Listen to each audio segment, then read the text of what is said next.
Welcome to the U-Turn podcast. My friend, this is Ashley Stahl. I'm your host, and you are in the right place if you're ready to create a business, a career, a personal brand, or just a life that you're so proud of. And every single week, we want to support you by bringing you PhDs, subject matter experts, psychology practitioners, business leaders, all here on the show to elevate your success in business and also in life so that you can leave the legacy, you can amplify your authority, and you can really skyrocket the amount of opportunities you're creating for yourself in your career, whether you're corporate or you're a business owner.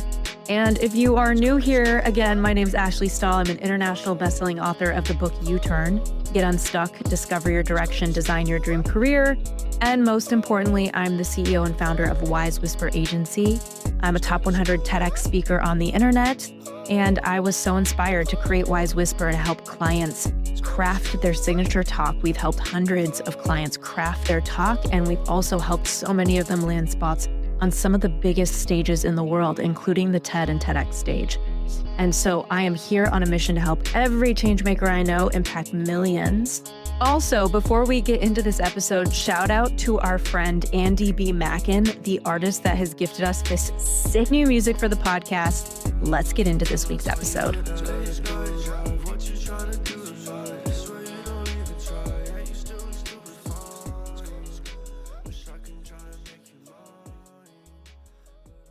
Okay, U-Turn friends. Today I have Steve Spiro on the show. He's a new friend that I'm really excited to bring you, and he has his TEDx talk coming up in Houston. He's known by so many people as the master connector. He's an inspirational speaker. He was nice enough to invite me into a networking hour on Zoom recently and just has had a life of so many different twists or turns, but somebody who takes a stand for community along the way. And I know how much we all need community. Having been in Los Angeles for all these years, I built such a massive community. It's been so weird for me to move to New York and not have that. And it was just so welcoming the way that you introduced me to just people in your community. So, Steve, thank you so much for coming on the U-Turn podcast. I appreciate it. What's going on, everyone? Steve Spiro, the Master Connector, coming at you live and direct. And I appreciate being on here. Really appreciate being on here with you, Ashley, for sure.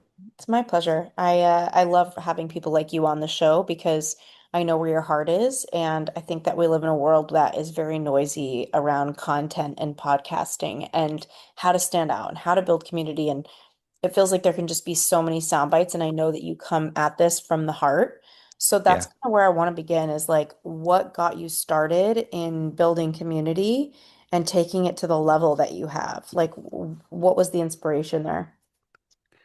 Yeah, I mean, so I was picked on and bullied as a kid, learning disabled, dyslexic. So just didn't have the level set that a lot of people did in terms of, growing up with an advantage of some sorts. My parents, we got divorced early on. We were broke, but one thing I had as a chip on my shoulder. So I always wanted to succeed and, become, I wouldn't say a multi-billionaire or anything like that, but I wanted to be successful. And I think some of it was to prove those people wrong, if you know what I mean. The people that discounted me, that wrote me off, that didn't, my nickname growing up, I haven't said this a lot publicly, but who cares? My nickname growing up, because last name Spiro, they called me Spaz because I was a little uncoordinated. So I was very discounted as a kid. And so, always driven, always motivated. Went to high school and college for advertising. I was very focused, got out, started a company. I couldn't get a job out of college. Start a company and also have a double black belt in the martial arts as well. So as you could see I was very driven, motivated, had this chip on my shoulder, always wanted to succeed. So in the advertising industry, a good friend I was working on, he introduced me to an incredibly successful entrepreneur who I was really attracted to from a standpoint of what he had in his life. Very successful. He had peace in his eyes. I was drawn to it, and he took me on his wing. But one thing he did, and obviously got me on a path of self-development, books, audios, and the networking part. And in fact, he said to me, "Steve, I understand you're an introvert, but you need to meet three strangers every day." And Ashley, you're now in New York from California, right? But it's like people, it's terrifying. You're gonna talk to a stranger, you feel like you're gonna get shot, kidnapped, or killed. Now, in reality, it's not the case. People in New Yorkers are actually nice, but you got to break through that veneer a little bit initially. So that sort of started it. So I started growing a network. Today I have like 18,000 contacts on my phone and 30,000 LinkedIn connections. I started creating this network, and now I think I'm at 30,000 LinkedIn connections also. But the bottom line is, I realized along the way, and this is a long answer to your short question, but I realized I needed to, in order to really grow and succeed, I needed to be able to connect with people. And connecting was not just a new friend on your phone. It wasn't just a new connection on LinkedIn. It was true human connection, and that's really where the change came in. And I started growing this network, which I started to realize I needed a community. And we all know that your vibe is your tribe, and your tribe is your vibe, whatever it is, right? I started to really see the value of people in my community, and actually the networking group that I invited you to.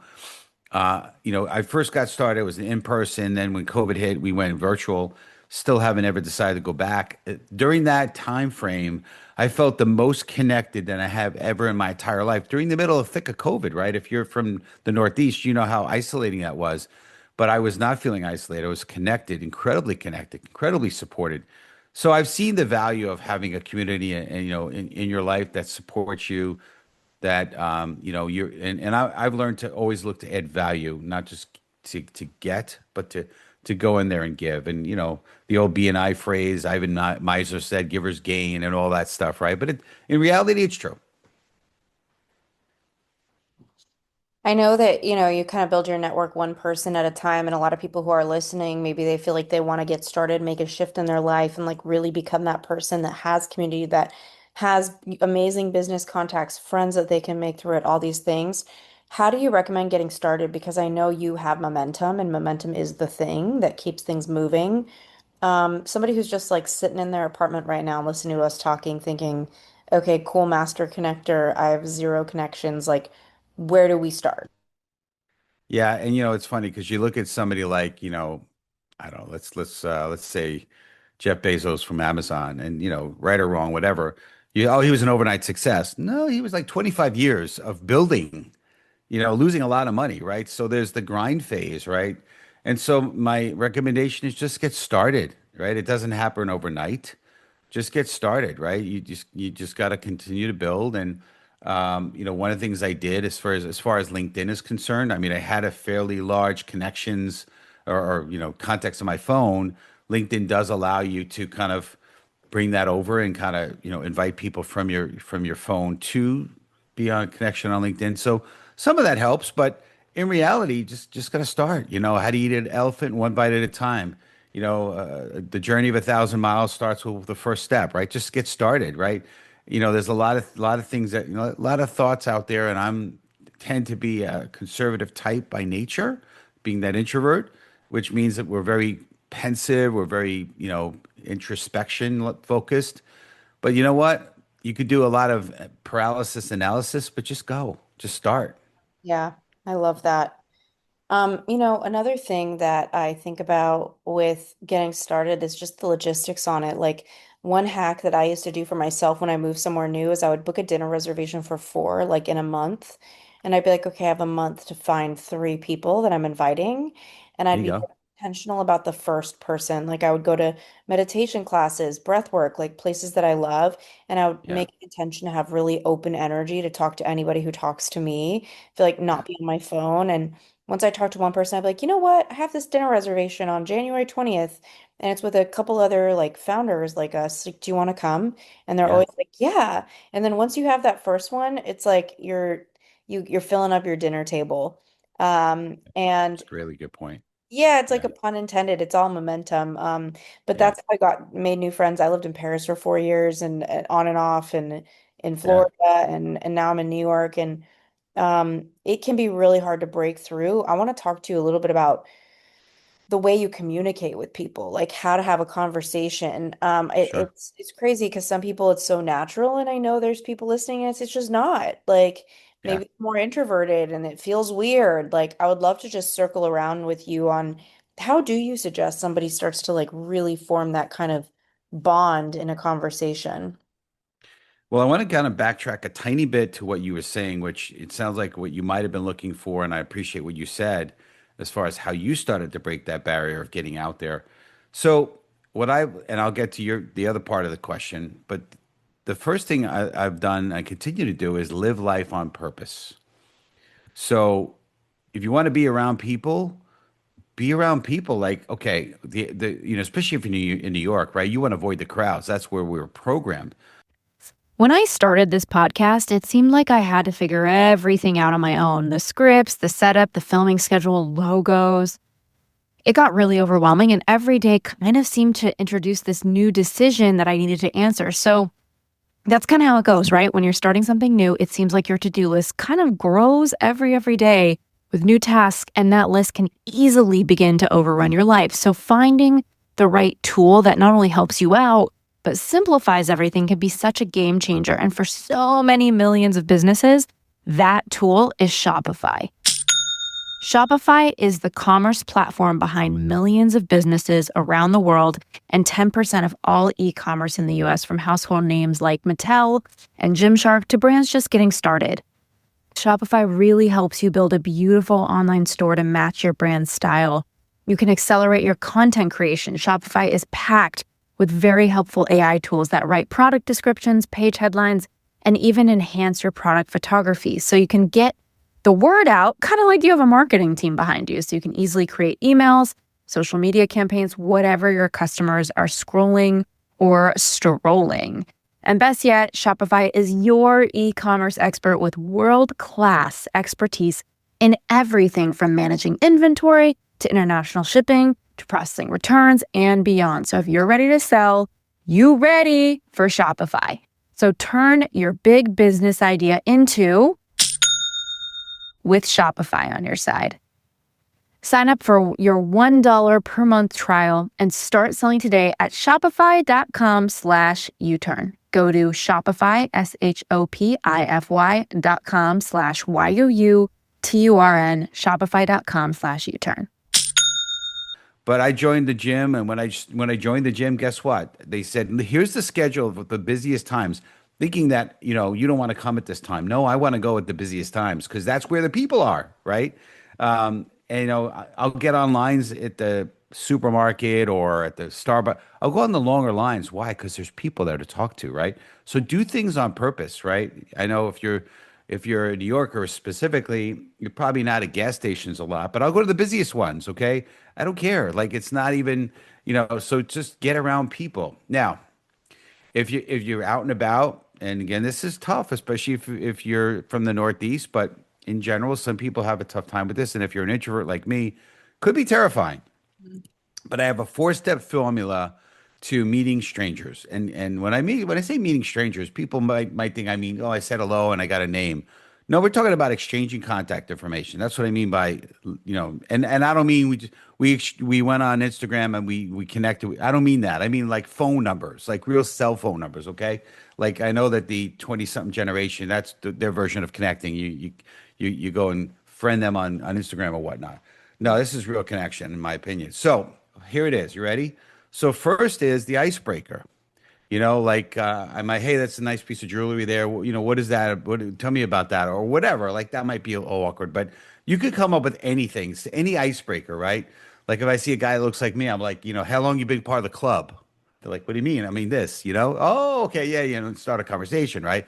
Oh yeah, and whatever that, and that icebreaker can lead to multiple layers, two, three, four, five layers down, right? And then, throwing in not just, it's not interrogation. I'm asking questions. I'm maybe giving a tiny bit of myself, but going back because people's their favorite topic is themselves. And I get their name pretty quickly because the most favorite word in the entire world is their name. So basic people skills, listen to or read the book, How to Win Friends and Influence People. It's an old school book, but it still is a great book relevant today, right? So, icebreaker first, then I might say where you're from, right? And, you'd said Los Angeles when we first chatted on Zoom, right? But, okay, what made you move here? And, tell me about that. And you could go 3, 4, 5, 6, 8, 10 layers. You miss it, the beautiful weather, Southern California, whatever, right? You could go in that multiple layers there. Maybe, and in that, sometimes somebody said, yeah, I moved from, I don't know, let's say Charlotte to New York. I'm like, why would you do that? It's beautiful down there. What's her name? In other words, did some girl, have you move here, so to speak, right? And you could get into the family part of it, right? Are they married? Are they in a relationship? Or like kids, whatever. So there's a lot of layers you can go. And then the third question is, what do you do? And I know that's a taboo question because some people don't believe you should ask people what they do for a living. But I didn't say what I do for a living. I said, what do you do? Now, if you don't want to tell me about your living, you can tell me, well, I ski, I like to travel. What do you do? Like that's on you if you choose to take it that way. But that could go three or four layers. If they do give me the professional answer, oh, why'd you choose that? You go to school for that. You go six, eight, 10 layers. So by the time you've now, had all these conversations, it's like you're a mini friend. You're like a French, just like a friendship is created. It's probably 10, 15 minutes long. And I naturally say, hey, we should stay in touch. And 99.9% of the time they say, absolutely. Now, of course, they might ask you hey, Steve, what do you do? And you got to be ready. I have it's like a 20 seconds. I wouldn't call it a soundbite or an elevator pitch, but I give them like a brief version of my history. I started my first company out of college in advertising, did that for a lot of years, transitioned into technology consulting. I had a karate studio, I do speaking broadcasts. I wrote a book, just a few things. And people, you giggle when I say that, and they're like, wow. So whatever you say, it doesn't have to be what I said, but whatever you say, it should be something that like, this like seems like an interesting person. Wouldn't mind staying in touch with this person. That's all. And I try to press them, trying to make them feel like, this might be somebody worthy that I can stay in touch with. So that's my formula for meeting people. And I'll pause for a second because I could give you the formula for being on a Zoom call or having coffee with somebody if you like as well. Mm, I I'm taking notes on some of the things you're saying. It's one of the things you do when you meet people is you give yourself credibility, and it's such a fine line between feeling like you're bragging and feeling like you're, I don't know, just like providing that connection point and Yeah. authority. How do you recommend people start to think about their achievements in a way that get people to pay attention and want to connect with them? And also, the second question around that. So number one is just how to drop credibility and stay humble. But then number two, how to start moving people into a community, whether it's like a WhatsApp group or a Facebook, like how you actually do that. Second question I'll need clarification on, but the first question, it's simple. Number one, don't go on and on about what you do. Don't go on, I mean, like it's if you have to keep droning on about it, you're probably bragging, right? But you could just drop it and drop it in a humble way. I think some of it's your tone, like I say, well, I started my first company out of college in advertising because I'm a, because like you just throw it in there and you're providing some interesting credibility, right? But I also immediately after I'd say all those things, and that was probably 20 seconds at the most, and then I'll go back to them. So tell me more about you, and what about like I just don't just again if the focus is on them, you're not going to come across like you're ego driven or you're bragging, if you will. But in my story, and again, we can get into it or not on telling like when we got on Zoom, Ashley, the first thing I ask is tell me your background, your backstory, the born and raised, the whole nine, and you did, and then I tell you mine, and in that story, I throw in some of my challenges. I mentioned I was dyslexic, I was bullied. I mentioned some of those things that I've gone through, and that some of the career twists that are, and I self face, I guess. I kind of, put down myself, if you will. I don't know what the right phrase is, but I put down myself a little bit in a fun way, so that I show that I'm human. I'm a regular guy, right? So I think some of it is your delivery. I don't think it's the content. It's the delivery. It's the length of it and the focus of it. If your focus is on them, then you're always going to be safe. So that's the part one to your question. Now the part two question, I'm not a big Facebook guy, so maybe if you wanted to frame it for LinkedIn or general networking, maybe, but I'm not a Facebook guy. I think one of the reasons I'm, just tuning in to asking you about where you put people is because I know master connectors like you have like a huge amount of people that you've talked to in your life and Sure. built. And then I imagine if you talk to 1,000 people in a year, maybe there's like 100 of them that like you actually felt like a bond to. It's not like Yeah. you can find points of connection with everybody, but it So doesn't. what's the follow-up? What's the follow-up and how do you move it into like something that provides value for everybody? Like, for example, on Wednesday last week, I went to the coolest dinner party. I met this girl. Um, I just finished being sick for like a week and a half, so I was like so excited to be in the world and met her. And that morning she's like, I do these dinner parties twice a week. We meditate, we listen to a Dharma talk for 20 minutes, and I cook everybody dinner. And it's $50 a person just to go towards food, and it's every other week. And we have a WhatsApp group, there's 40 of us in it, and maybe like 10 of us come every other week. I'm like, that's so cool. Like, I'm a marketer, so I understand how to do that from a business perspective. Um, like I could go on all day long with blue in the face of like, I'm gonna create an opt-in and an ad and people are gonna opt Yeah. in and be in my Facebook group. But really with heart and soul, because I don't know if it's my later 30s where like I'm less transactional. Yeah. No, I'm with you. But it's like Yeah. not wanting to make people feel like so glad we've connected. I'm adding you to the WhatsApp group. It just, I don't know. Any Yeah. tips there? So okay, so now I totally get what your question, the context of it is. So number one, when I meet somebody, um, immediately, like within minutes, seconds, I'm connecting with them. I'm finding them on LinkedIn. I'm connecting with them. Okay. Now that only makes sense for me because on a day-to-day basis, I'm constantly adding value by putting out posts. Now, again, you don't have to put out posts every day, but that's what I do. And I'm constantly looking to see what can I bring to the table value-wise, okay? So they're in my network. Now, what's great about LinkedIn, I like it, is it has the catch-up feature. So you go to catch up, and it basically says, "Hey, these people, it's their birthday today. You can click Happy Birthday. These people have work anniversaries. Click a button," and I do it. I'm not 100% perfect on it these days. Lately, I've been a little remiss, but for the most part, every day it'll take me like 10 minutes, and I'll go through the clicking of the button. So it's a way to touch and reach out. And if they respond, not everyone does. I might say, hey, let's jump on a call. Everyone that I connect with on LinkedIn, I haven't met. Actually, even if I met them out and about, I still say, let's get on a call. So I'm still want to get to know them. I want to see their what's going on in the world. I want to hear their actual story. So people love to be heard. They love to be really seen and heard. So I think that's the value there. So I'm making sure I get on a call, trying my best as people connect with me, get on a call. And throughout the year, there's probably one or two or three touches just from the catch up feature where I'm actually saying, hello and saying, let's get on a call. Or if we already got on a call, let's get on a call and reconnect again. Maybe some new things going on. The initial neck connect call is 30-minute call. The follow up might be a 15-minute call, but Mm. it's good to do. So that's one piece. Now, as you saw, Ashley, what I did with you, once I do connect with somebody, I'm always throwing in add value as well.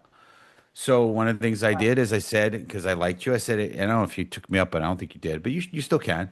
Come up with a list of 6 names of people that I'm connected with that you aren't. So my vibe, my tribe, whatever, that connection, that community is a value, and I love to offer it up.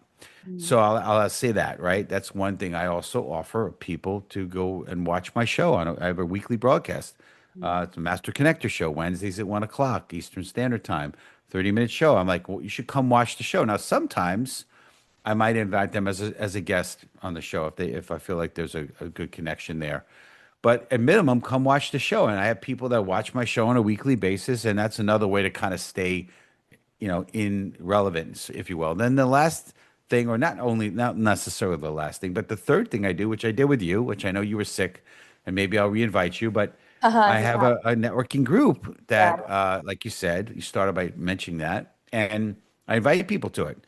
Uh, Whether they join or not, it's irrelevant, but I do see it's great value for them to meet some amazing people, for people to meet them. And if they feel like it's something they want to be a part of, now I'm going to see them on a weekly basis in my networking group. So I think it's pretty cool. So those are some things that I do on a regular basis. I also put some reminders on my phone to reach out to people. And it's not just only utilizing LinkedIn as a reminder to connect with people, but there's always something that I'm trying to add value and connect with them on a regular basis. Mm, mm. I think like it's a very powerful thing when you're not only somebody that has worked on yourself in a way that you've spent all these time on phone calls with these people, you're like this walking flowchart of connection, for people. And it's like a little work of art in your own life that you create for yourself and for the world. Sure. Um, and then when you're able to bring people into a network that you've curated and worked on, it's like a gift for somebody's life. Sure. No doubt.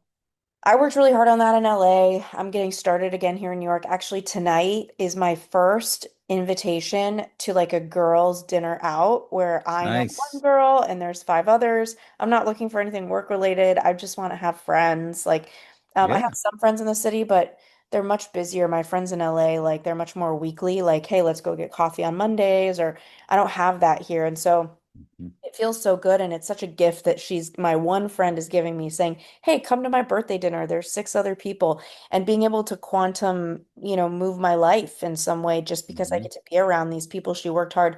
I understand that not everybody has the hours in the day, and for some people that's like a legitimate thought, and other people it's Right. just an excuse. But you've worked your butt off. Like the amount of people you've said, "Let's have a call." How do you not be burnt out? Or because there's got to be a point where you're like, I don't want to tell my story about me being this person in the world. You're not in the mood. You're just a human, like we all are. Like it's hard to say the same thing. Like how do you make it interesting for yourself and keep yourself energized with all this? Yeah, I think because I am genuinely interested in other people, every call is unique and different, and I get it's to me it's an opportunity to learn something, to experience something different. Every conversation, like I said, is different. So, yeah, I have to, I have to hear myself talk too, but at the same time, number one, it's given me the ability. So full disclosure, when somebody asks me my story, it's the exact same story that I tell. I probably told it thousands of times, Exactly. right? But I think that's good because you get to see reactions from people that if I'm worrying about what I have to say in my story, now I'm missing the reactions, the nuancing that's going on when I'm speaking, right? So it gives you the ability to really see what people's reactions are, and actually from a perspective, if you're if you're listening to this podcast and you're thinking I need to be better at connecting, well, one thing you want to do is you want to craft your story and be very intentional about crafting your story and make sure that you script it out and when you have these calls you get a chance to practice and do them again and maybe you like that got a weird reaction. I didn't get a laugh. I thought I was going to get a laugh.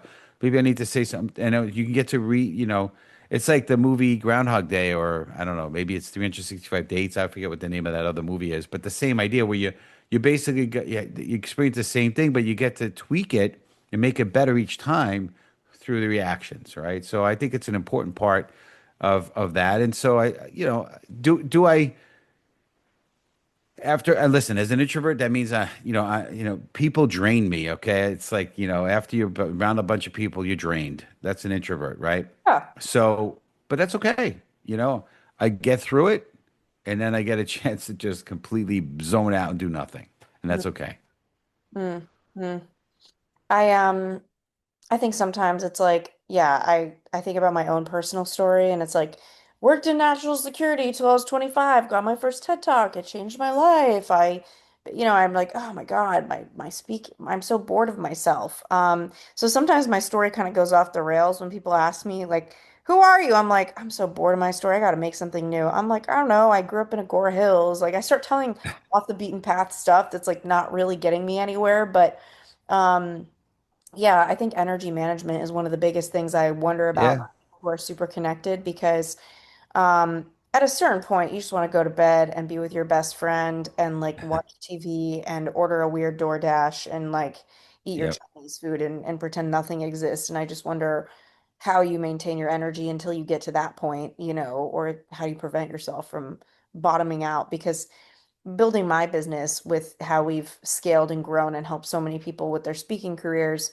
which I'm so excited you have your TED Talk coming up. That's so big for you. And Appreciate that. yeah, it's a grind. Like we are just moving out of startup mode. We've been a startup for 2.5 years and we are just getting into cash flow positive land where Nice. I don't need to I don't need to worry about what payment plan somebody chooses in the company. Sure. It's just such a blessing to get here with my team and where we Hmm. are. And so when it came to networking, I kind of just wanted to die in a corner when I had to network because I just didn't have it left in me. So have you Yeah. had seasons where you're like, I'm for the next 3 months, I'm not meeting people, or do you just kind of like not do that? You keep going no matter what? And maybe I'm wired different than a lot of Yeah. people, probably am, but you know, it's kind of like this, right? Yeah.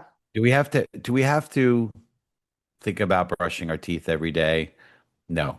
We knew what our dream was or our motivation of parents told us, if you don't brush your teeth, your teeth are going to fall out of your head or whatever, right? So we know what the motivation is, and then we just put it in automatic. We just go, right? So to me, what I do is was what I do. And if I have to negotiate, if I have to think about it, then it's going to be hard. But I don't think about it. Like, for example, at 5 o'clock, when the 5 o'clock bell gets rings, I head to the gym. It's just what I do. Like I don't like if I have to have a choice of am I going to go to the gym or not? Yeah, I mean the default Steve would rather sit in front of the TV and eat and watch Netflix and eat butter pecan Haagen-Dazs ice cream, a pint every night if I could. That would be the default Steve, but I know it's not good for me. So what motivates me, what pushes me is I do what's uncomfortable. I've learned that there's danger in the comfort zone and the comfort zone is your casket and those are the things I go by. So I just I just do. It's just I don't think about it because I found if you have to think about it, it becomes tiresome. So it's just what I do, right? So I have my calls, often right after the gym at 6 o'clock when I'm leaving the gym. I'll have a 6 o'clock call. So on the drive home, I'm on a call. I might do a 6:30. Uh, Rarely is anything later than that. I'll do a morning call at 8 o'clock or 8:30 in the morning before the day starts. I might do an occasional lunch, half-hour lunch call. I just fit it in the middle of the day. I'm not doing calls all throughout the week, throughout the day, because that'd be crazy. Would be very unproductive. And that's it. I just integrate it as part of my life. It's just what I do. Mm-hmm. I think that there's something to that, being like, this is my identity and this is what I do. It's like I was reading a study somewhere about like diet, and it's the difference between somebody saying, I'm trying not to have sugar, I'm trying to cut down, and I don't eat sugar. It's a rule, it's who I am. I think there's something to that. Big difference. There's something I Yeah. haven't asked you about community or network that you think would be so important before we go for people to know, or just like a message you want to share. Yeah, I would say this, be others focused, right? There's so many people, like we get it on LinkedIn, we get it in our emails, even our text. There's people pitching all over the place. I call it pitch slapping. That's with a P, folks, not with a B. And they're constantly, pitching you. And so my feeling is just just go out, get out there, looking to be that go giver. We had Bob Berg on our show. He wrote the book. Him and his co-host, co-writer John David Mann wrote the book, The Go Giver. If you haven't read the book or listened to the audible, listen to it. Read it. It's really good. But be a go giver. Be others focused. Don't have an agenda when you go into conversations. When you're looking to build community, build a network, do it without an agenda. Make sure you're others focused, if anything, and I believe you'll find it a lot easier. It's when we're trying to do things for in our power for our own agenda that things get really hard, gets awkward. People, you get the weird expressions. Most 99.9% of the time when I get on a call, I think there's people they're waiting for the shoe to drop. They're waiting for some kind of pitch, and by the end of the call, they're like, "Wow, this is really good. I'm really happy I got on the call." Mm. Because it's so refreshing.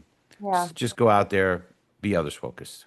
Okay. This has been so awesome. I'm gonna put your show in the show notes. Thanks again for coming on here. It's just cool to have a reason, not that we need one to just hang and uh, Yeah, originally when we had you come on, I was like, I need to ask him a question that's not going to be something he's asked before because you have so many conversations, but I think that a lot of people just want to know the basics because it is not so basic for people who don't do this all the time like you do. So I hope yeah. somebody listening today gets inspiration to like start building your network, start making things happen for your career Mhm. because of it, your heart, your soul. Thanks again, Steve, for coming on the show. I appreciate it. It was an honor. Thank you, Ashley. Thanks for tuning in to the U-Turn podcast. I hope you learned so much in this episode and you're putting it into action today. We would love to hear from you. Slide into my DMs at Ashley Stahl or leave a written review if you're inspired. It would mean so much to us. Be sure to subscribe to the show because, as you know, the more subscribers we get, the better the guests we can bring you. And in the meantime, if you're looking to skyrocket your personal brand and impact millions, head on over to wisewhisperagency.com to learn more about how we can help you craft your greatest talk of your life, how we can help you get booked on some of the biggest stages in the world, even the TED or TEDx stage. We'd love to hear from you, and that's it for this week.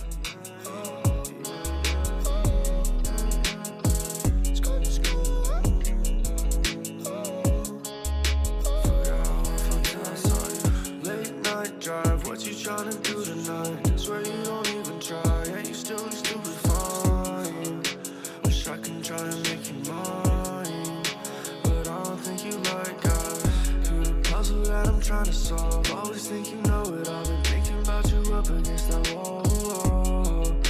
It's too late, I fell on every fall. Holding ground, no heart. I'm holding ground, no heart. Holding ground, no.